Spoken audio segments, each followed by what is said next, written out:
자, 오전에 이어서 계속 이야기를 해봅시다.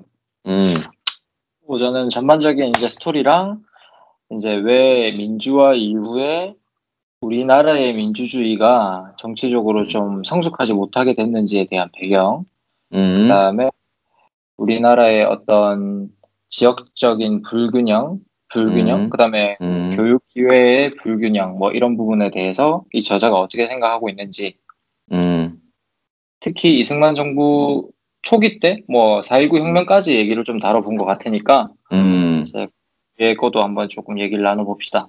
음. 덧붙이자면, 어쨌든 우리가 다른 나라와 다르게 우리나라의 응, 민주주의는 약간 특수성을 갖고 있고, 시작할 응, 때부터. 그래 응, 따라서 또한 약간은 한국인의 어떤 그 특성이라고 해야 될까? 어떤 좀 응, 성장 지상주의, 라는 응, 어떤 그런 기조에 맞춰 민주주의가 함께 시작되고 발전되다 보니까 응, 약간은 좀 어떤 한쪽으로 편향되고 그리고 응, 양극화가 심화되고 하는 응, 문제점이 발생하게 되었다라는 부분 응. 추가하고 싶고 그런 오케이. 것들이 뭐 사회 전반의 심지어 교육까지도 맞아. 평등하고 모든 사람에게 기회가 있고 어떤 그런 교육마저도 응, 이러한 어, 양극화되고 어떤 계급화되는 그런 맞아. 병폐가 응, 발생하게 됐다라는 거 있는 것 같아요. 오케이. 맞아. 그래서 그 마지막쯤에는, 오전의 마지막쯤에는 그 우리나라가 경제 발전에 좀 포커스를 맞추다 보니까 음, 음, 어떤 그 민주화적인 의사결정보다는 어떤 음, 소수의 엘리트 정치 세력 어쨌든 음, 그런 엘리트 인력들이 음, 나라를 이끌어가는 형식의 음, 그런 구도였다라고 음, 했고 영석이 음, 너는 이제 이 민주주의라는 어떤 이 정치 형태가 음, 실제로 이 모두가 이 갈등을 다시 또 그러니까 서로의 의견을 정당을 통해서 대변하고 이제 음, 서로의 의견을 또 나눠서 또 그거를 음. 조율해가는 과정이 과연 현실적으로 가능한가 이런 문제 제기를 했었지. 그렇지. 왜냐하면 음, 이 저자는 민주주의란 결국은 갈등에 음, 기반을 둔 정치 체계이고 그 속에서 음, 어쨌든 사회적인 합의를 이끌어야 올바른 민주주의라고 할 수 있었기 때문에 과연 음, 그것이 현실성 있는 이야기인가 쉽게 말해서 음. 라는 부분을 좀 얘기하고 싶었어. 아, 그래서 난 여기서 좀 덧붙여서 좀 생각을 해보자면 음, 지금 문재인 정부의 어떤 경제 정책에 대해서 되게 불신하는 사람들이 많잖아. 음, 그리고 부동산 정책이라던가. 음, 근데 음, 물론 내 친구들 주변에도 많고, 근데 핸드폰을 이렇게 왔다 갔다 할 때 찌지직 하는 소리가 좀 들리는 것 같아. 그 아마 아, 이어폰 고정. 단자가 왔다 갔다 하는 것 같아. 아, 오케이, 오케이, 오케이. 오케이. 그래서 그, 어쨌든 그런 문정부의 어떤 경제 정책에 대한 불신은 약간 차치하고 오케이. 나는 왜 그렇게 이 문재인 정권이 들어서면서 그 최소임금이라 그러나? 최저임금. 최저임금을 그 뭐지, 급격하게 인상하고, 음, 왜 이 포퓰리즘적인, 누가 봐도 약간 음, 기득권층에서 봤을 때 포퓰리즘적인 어떤 정책을 음, 쓰는가에 대한 약간은 이해가 됐어. 근데 음, 내가 이해된 바는 뭐냐면, 음, 이 민주주의라는 것을 어떻게 생각하는가라는 것이 나한테는 사실은 좀, 정립이 안 돼 있었던 것 같아. 근데 이 책을 통해서 내가 느낀 바는 뭐냐면, 음, 우리 사회는 진짜 우리 국가만 해도 5천만 명이 살고 있는데, 음, 그 5천만 국민 중에 지금은 그 어떤 수익이나 자산 곡선을 따지면 상위 몇 프로가 너무 많은 부를 가지고 있단 말이야. 음, 근데 이 아래 사람들이 목소리를 낼 수 있는 방법은 없고, 음, 그걸 대변하는 정당조차 사실은 진짜 몇십 년 동안 박근혜 정부가 탄핵되기 전까지는 음, 거대 여당으로서, 거대 보수당으로서 자기의 기득권을 유지해 왔잖아. 그렇지. 근데 그런 상황들을 미루어 볼 때 이런 분배가 필요한 음, 시점일 수도 있겠다. 근데 물론 그치. 유럽의 여러 사례를 보면 이런 음, 어떤 진보 정권이 들어서면서 나라가 쇠락하고 경제적으로 정체된 그런 경우가 많지만 음, 우리나라도 민주화 어떤 민주주의에 입각한 했을 때는 그런 단계가 좀 음, 필요한 게 아닐까 음. 그런 그러니까 생각 좀 들더라고. 맞아. 너 말도 동의를 하고 뭐 예를 음, 들면 그러니까 나는 그런 생각이 최저임금도 결국 이 저자의 저기 생각에 따르면 결국 음, 사회적 합의가 그러니까 그거를 이슈화시킨 건 좋았고 대신에 음, 그거를 이제 다수의 사람들이 동의할 수 있는 수준의 사회적 합의를 이뤘는지 궁금하고 음, 음. 더불어서 그런 생각이 들더라고. 아, 오케이. 사회적 합의라는 것이 과연 모든 문제에 적용을 해야 되는 것인가? 다시 말해서 아무리 음, 민주주의라고 하지만 사회적 합의가 중요하다고 하지만 그 음, 안건 바이 안건 상황에 음, 따라서는 약간은 우리들이 뽑은 대표가 본인이 음, 판단했을 때 이건 사회적 합의보다는 자기의 어떤 주관이나 음, 자기가 생각한 어떤 그런 가치관에 따라서 이렇게 약간 음, 밀고 나가야 되는 부분도 있고 어떠한 이슈는 사회적 음, 합의를 통해서 이렇게 어떤 결론에 도출해서 실행해야 되는 그런 이슈가 있어야 되지 않는가라는 생각을 해. 왜냐하면 음, 그 음, 이명박 박근혜 정부 때 보면 그런 음. 사회적 합의가 필요한 이슈에 대해서 너무 과격하게 한 맞아, 맞아. 대표가 밀고 나감에 따라서 굉장한 어떤 음, 반발심이 생겼고 그로 그 인해서 용산 참사 뭐 이런 거 있잖아. 그렇지 용산 참사, 음, 광우병 등등의 음, 사건에 대해서 음, 오히려 어떻게 보면 좋은 의도로 한 거일지라도 사회적 합의에 도달하지 못해서 굉장히 음, 실패적인 어떤 결과를 난 사례들도 많이 있었 것 같거든. 음, 그래서 너가 최저임금 얘기를 하니까 그런 음. 얘기에는 동의를 하는데 어떤 전반적인 어떤 사회적 합의라는 부분에 대해서 그런 좀 의구심이 들어.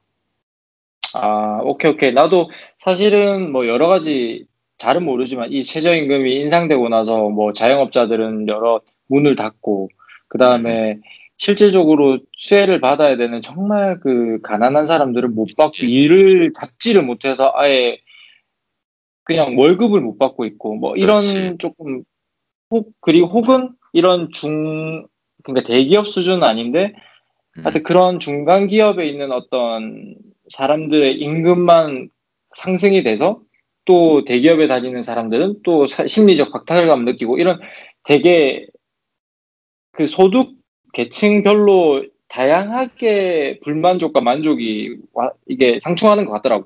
그렇지. 그래서 사실 네 말대로 좀 뭐라고 해야지 합의가 필요한 장기적으로 합의가 필요한 부분 음, 그리고 또 네 말대로 우리는 대통령제를 추구하고 음, 있으니까 또 음, 그렇게 진행해야 되는 부분 그런 거를 시스템적으로 구분할 수 있는 그런 정치적 제도는 음, 뭘까 음. 그런 궁금증도 좀 들긴 하네. 그러면서 더불어 있잖아, 나는. 그런 사회적 음, 합의에 반드시 음, 어떤 그런 대표자들의 노력뿐만 아니라 우리 일반 음, 국민들도 그런 음, 사회적 합의라는 부분에 대해서 어느 정도 좀 인식을 하고 좀 음, 성숙된 민주주의를 보여줄 필요가 있다. 무슨 말이냐면, 음, 음. 그러니까 너무 반대를 위한 반대를 한다거나 아니면 아, 어느 우리나라 진짜 정도 심한 것 같아요. 어느 정도 진짜 이거는 합의가 필요하고, 예를 들면은 어떠한 문제에 대해서는 진짜 51대 49 아니면 뭐 이렇게 나올 수가 있잖아. 그러면 음, 49에 있는 사람들은 그걸 끝까지 반대하고 막 하는 것이 아니라 어쨌든 결론을 맞아. 짓고 뭔가를 음, 해야 되는 실행을 해야 되는 상황이라면 그분에 음, 대해서는 어쨌든 충분히 논의가 됐다고 하면 그분에 음. 대해서는 좀 인정을 해주고 사회적 합의로 가야 되는 것이 아닌가. 그거는 우리 국민들, 일반 시민들의 어떤 역할이고 그런 거라고 생각이 들더라고. 맞아. 좀 심하지. 우리나라는 뭐, 특히 님비 현상 같이, 음, 내 거는 무조건 안 돼. 이런 사람 되게 그렇지, 많잖아. 그렇지.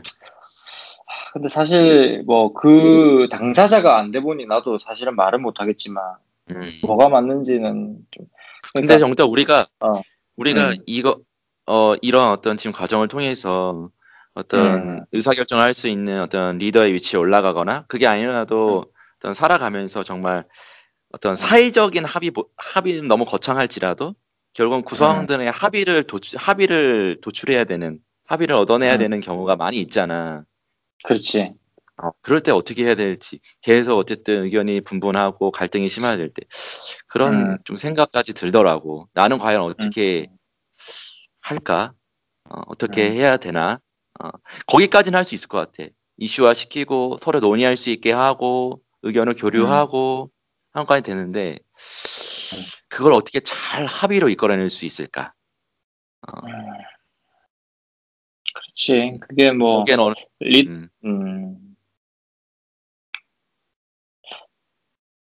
합의로. 근데 합의라는 게 또 다르게 풀이를 하면 서로에 대한 이해거든. 근데 이제 이해와 양보 뭐 이런 게 좀 섞이잖아. 그렇지. 근데 사람이 서로가 양보를 하기 위해서는 또 믿음이 있어야 돼요. 맞아. 이제 이게 아니, 이제 그 역사에도 인지혁명이라는 게 어떤 보이지 않는 부분을 그렇지, 그렇지. 그러면서 인류가 발전하게 된 건데 맞아. 그런 믿음이 참 점점 약해지는 맞아. 것 같아. 그 되게 아이러니하지. 왜냐면은 실제로 내가 회사 생활을 하면서도 내 주변 사람을 실제로 믿는가 안 믿는가라고 나에게 물어보면 안 믿는 게 나한테 더 마음을 덜 다치게 하고 회사 생활을 좀 더 논리적으로 할 수 있게 한단 말이야. 사람이 이렇게 믿음이 들어가고 이러면 또 감정이 섞이게 되고 그러면 또 그렇지. 실망을 하게 되고 기대를 하게 되고 이렇게 음, 되는데 심지어는 내가 모르는 사람에게 믿음을 가진다는 게 그게 사실은 불가능할 수도 있지. 그치. 근데 우리나라가 이런 어떤 대화 과정을 통해서 결론을 낼 수 있는 나라다는 어떤 그런 믿음을 갖게 된다면 뭐 먼 미래에는 뭐 우리는 되게 민족적인 부분이 강하니까 민족주의적인 부분이 있으니까 그런 부분도 뭐 가능할 수 있지 않을까. 맞다. 앞에 보니까 우리나라가 왜 민족주의적인 성향을 띠느냐에 대해서 잠깐 나왔는데 기억나나?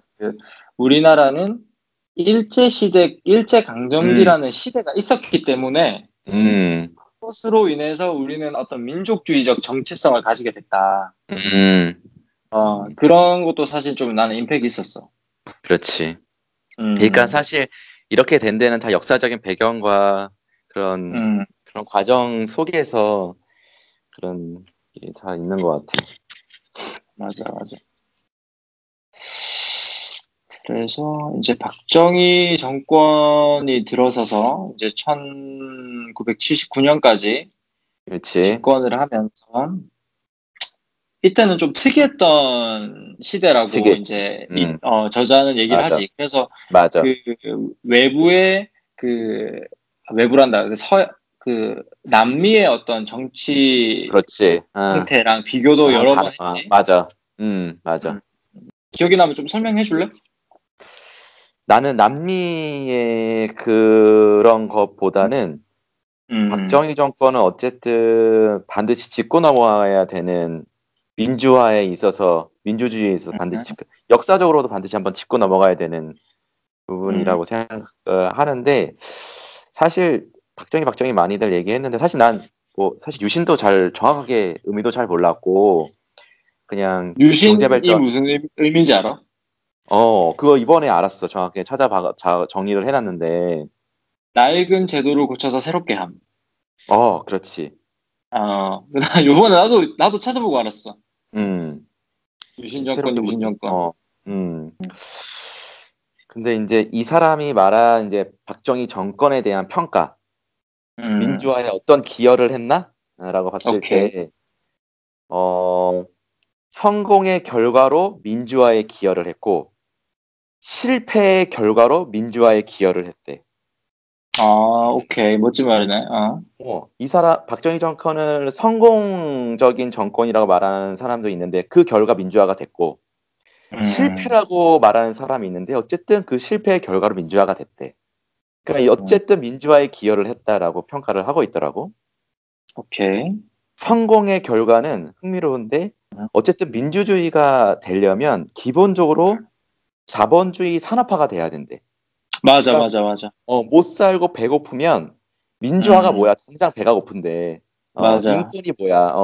당장 내가 먹어야 되는데. 이런데 이 사람이 오면서 폭발적으로 산업화가 진척이 되었고, 그러니까 음, 높은 수준의 산업화가 되다 보니까 중산층이 팽창하게 되었고, 음, 그러면서 사회 저변의 노동자 계층, 그다음에 음, 대중계층들이 성장하게 되었어. 그런 음, 구조를 갖는 사회에서의 권위주의는 더 이상 존립할 수 없기 때문에 어떤 음. 민주화에 대한 열망이 폭발하게 된 거지. 오케이. 너무 쉽게 맞아, 맞아. 얘기하면 빚다시고 음, 배부르니까 이제 나의 인권을 음, 찾게 되고 음. 민주화를 해야 된다라는 나의 권리를 주장하게 된 거지.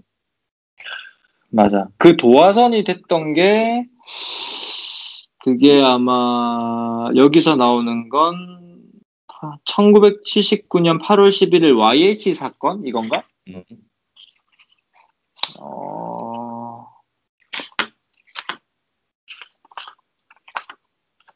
그거 좀 이따가 내가 찾아서 설명해 줄게. 음.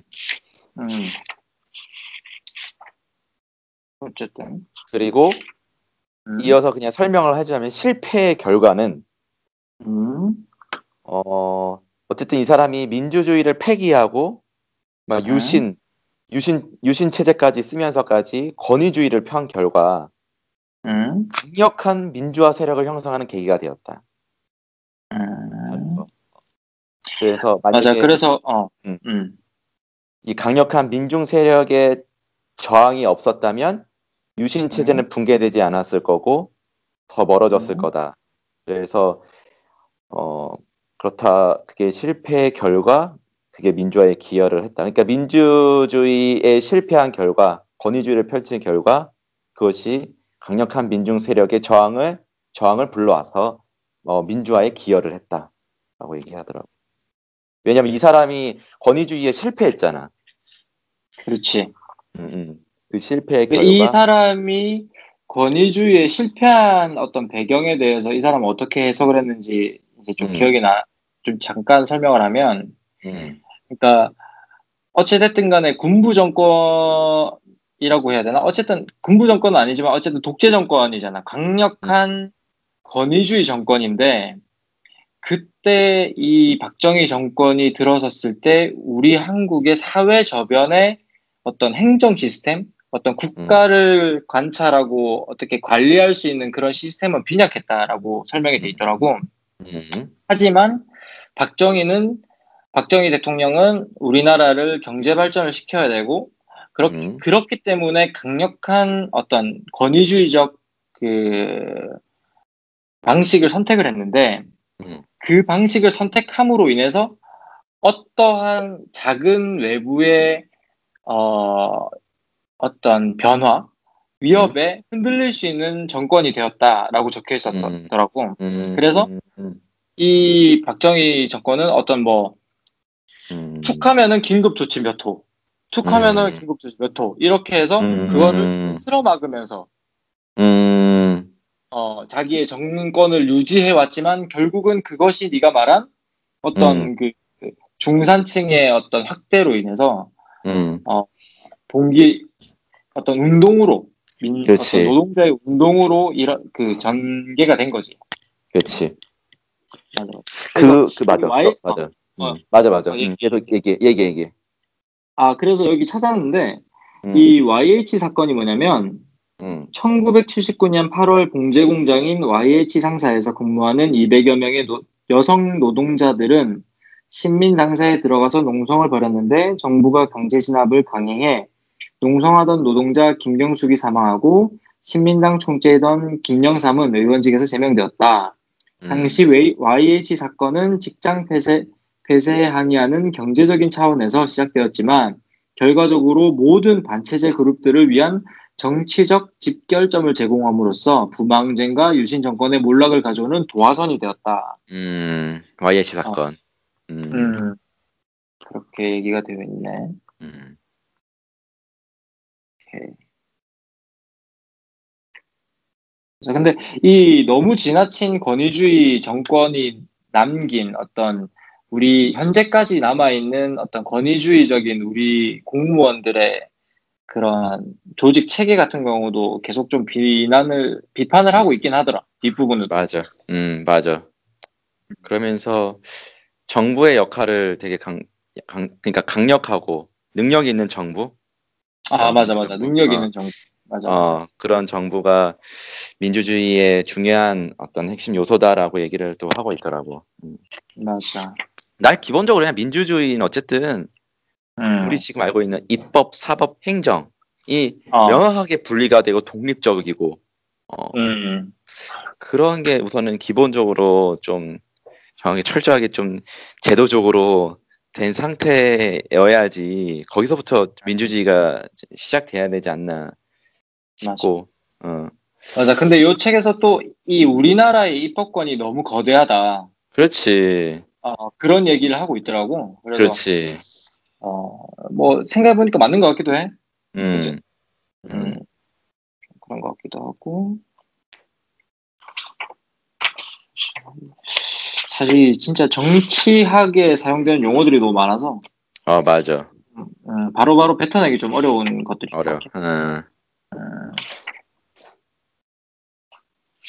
그리고 또 중요한 단어 중에 하나가 이게 협의에 의한 민주화. 음, 혹시 기억나? 협의 어, 협의에 의한 민주화. 어떤 내용이었어? 이게 PACT, 팩 이래서 협의에 의한 민주화가 우리 민주주의의 어떤 특성 중에 하나다라고 설명했던 그게 있는데, 음, 그것도 내가 좀 이따 찾으면 얘기할게. 음, 바로 어디인지 모르겠다. 음, 음, 그리고 조숙한 민주주의. 음, 우리나라의 민주주의를 또 설명할 때 조숙한 민주주의라는 단어도 썼고, 음, 그다음에 운동에 의한 민주화, 협약에 의한 민주화, 음, 그다음에 수동혁명, 위로부터의 혁명, 보수적 근대화, 뭐 이런 음, 단어들을 많이 썼던 것 같아요. 음.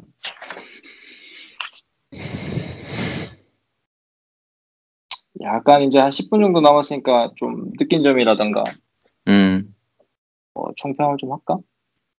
그럴까? 음,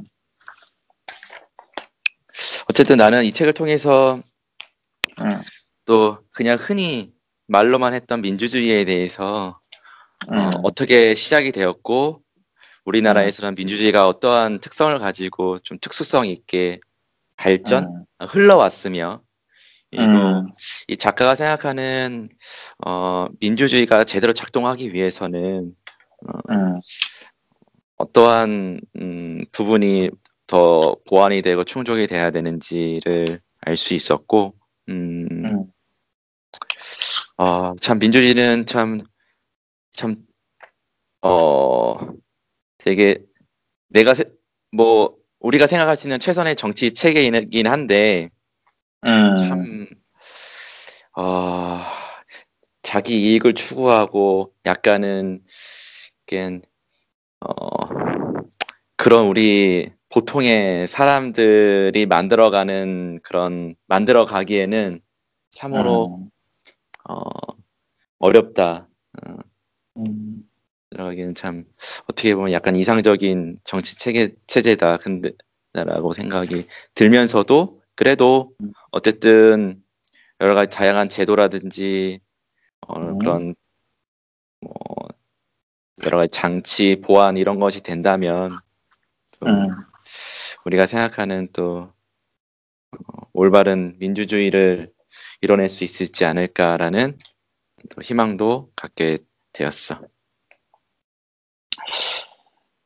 나도 뭐 이어서 얘기하면 일단 민주주의 국가에 살고 있으면서 민주주의가 무엇이냐에 대한 생각을 갖고 있어야 한다. 음, 뭐 최근에 우리가 박근혜 대통령을 탄핵하는 과정에서 많은 사람들이 정치에 관심을 가지고 또 본인의 투표권이 얼마나 소중한지를 깨달았겠지만 이 민주주의의 정치 이 시스템이 어떻게 흘러가야 더 발전할 수 있는가? 그냥 민주주의가 됐다 해서 민주주의가 끝나는 게 아니라는 거지. 민주주의는 진화할 수 있다. 라는 걸 이 책을 통해서 좀 배웠어. 예를 들자면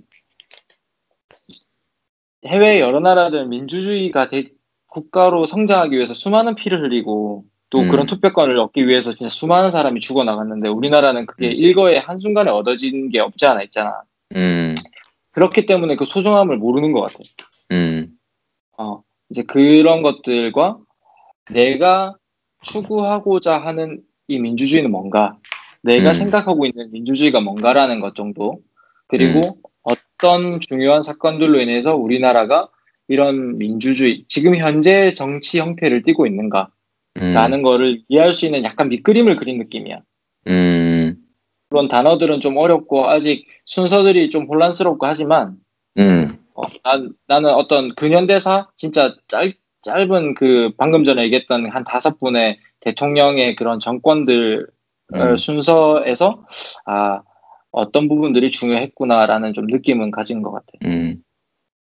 덧붙여가지고 한 가지만 얘기하면 나 스스로에게 질문하는 건데 민주주의, 그러니까 국민이 주인이 되는 그런 체제. 그러면 과연 나는 어떤 그런 이 국가의 주인으로서의 인식을 하고 있고 생각을 하고 있고 행동을 하고 있는가라는 스스로에게 질문을 좀 던져보게 되는 것 같아. 민주주의 외치지만 나는 그치. 이 나라의 주인으로서의 역할을 하고 있는가? 그렇게 목소리를 내고 있는가? 그렇게 생각을 하고 있는가? 그냥 남의 나라 얘기하듯이 얘기하고 생각하고 있지 않는가? 라는 생각도 하게 되는 것 같아. 이게 또 그리고 이게 자본주의라는 경제 논리 속에서 이게 민주주의라는 게 약간의 그게 미스매칭되는 부분이 있는 것 같긴 해. 왜냐면은 자본주의라는 게 어찌됐든 간에 돈이 최고인 그 체계인 거잖아. 근데 민주주의는 어쨌든 모든 국민이 평등하고 다 소중하다는 개념이기 때문에 두 개가 이렇게 충돌할 수밖에 없는 것 같긴 해. 근데 이제 이건 하나는 경제 시스템, 경제 논리인 것 같고 이건 정치 논리인 것 같아서 뭐 그걸 짬뽕 시킬 순 없지만 어쨌든 그 두 개가 우리 머릿속에 혼재하기 때문에 그런 일이 생기고 계속 얘기를 하자면 어쨌든 자본주의에 우리는 많이 녹아 있다. 어쨌든 돈을 많이 모으고 물질적으로 풍요로워야 하고 그래야 내가 행복한 거라고 생각을 하고 자꾸 일을 하고 돈을 축적하고 투자하는 데만 관심을 가지지만 우리가 국가에게 요구할 것들을 요구하고 또 정부가 해야 되는 것에 대해서 큰 소리를 내는 이런 또 정치적인 행동에 대해서는 되게 책임감을 느끼지 못하고 있는 것 같긴 해. 그렇지. 그래서 그 두 가지가 좀 머릿속에 혼재되고 있는 게 아닌가라는 생각이 좀 들고. 더불어서 그러니까 우리가 항상 정치인들을 욕을 하고 항상 뭐 아쉬운 소리를 하고 똑바로 못한다라는 얘기를 하지만 우리 스스로도 그 얘기를 하기 전에 과연 그러면 올바른 민주주의는 무엇이고 그러면 그리고 뭔가 제대로 알고 그렇게 뭔가 요구를 하고 비판을 하는 것인지 그냥 맞아.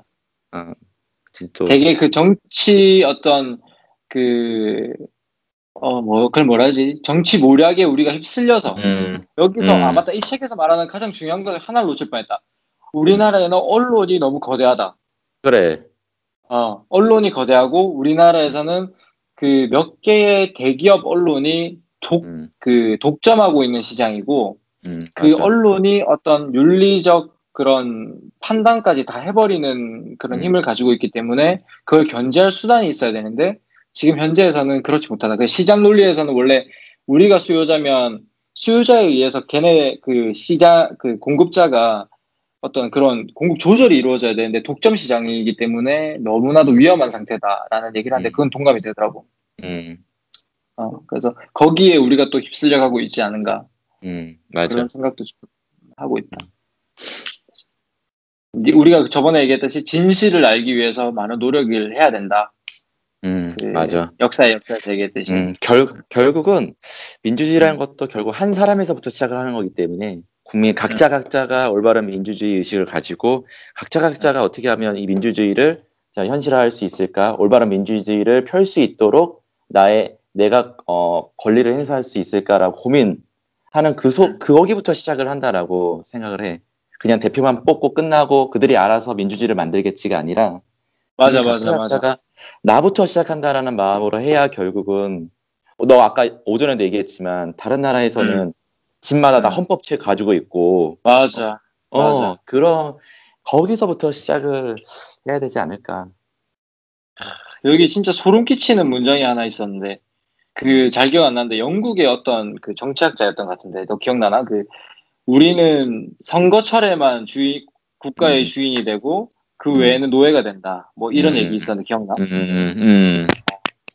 소름 끼치네. 그거 읽는데 소름이 끼치더라.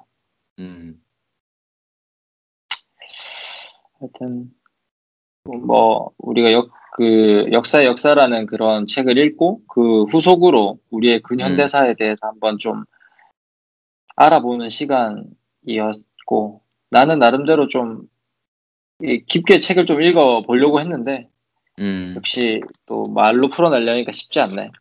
근데 또 너는 한번 읽었던 책을 또 다시 읽은 거의 의미도 있다고 생각을 해. 그래서 좀 나는 반복적으로 또 계속 좀 읽어볼까 생각도 하고 있고. 그러니까 이 최장집 교수님이 말씀하는 게 뭐 다 옳다라는 게 아니라 여기에 적혀 있는 정보들이 유용한 것들이 많으니까 그런 걸 활용해서 내가 모르는 부분들을 좀 채워가야지.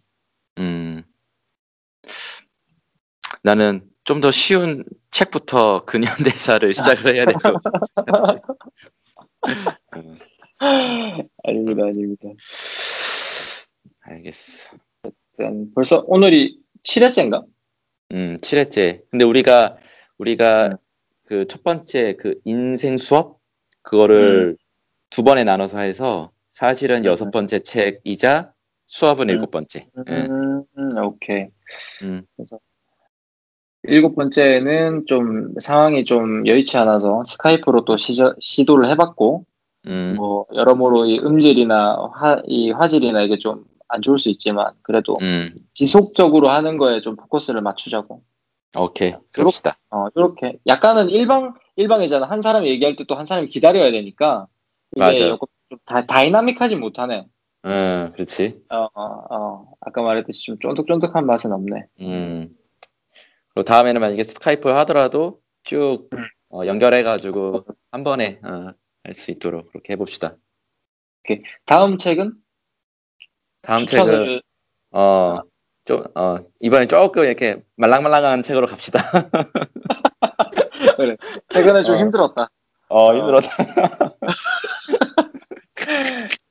근데 내 이거 아이디어인데 미리 이제 좀 다음 책을 딱 끝날 때쯤 클로징할 때 선정을 해놓고 이제 뭐 물론 들으시는 분이 있는지 없는지는 모르겠지만 그 사람도 그 책을 한 주 동안 읽고 이거를 같이 들으면 또 재밌지 않을까 하는 생각을 좀 해봤어.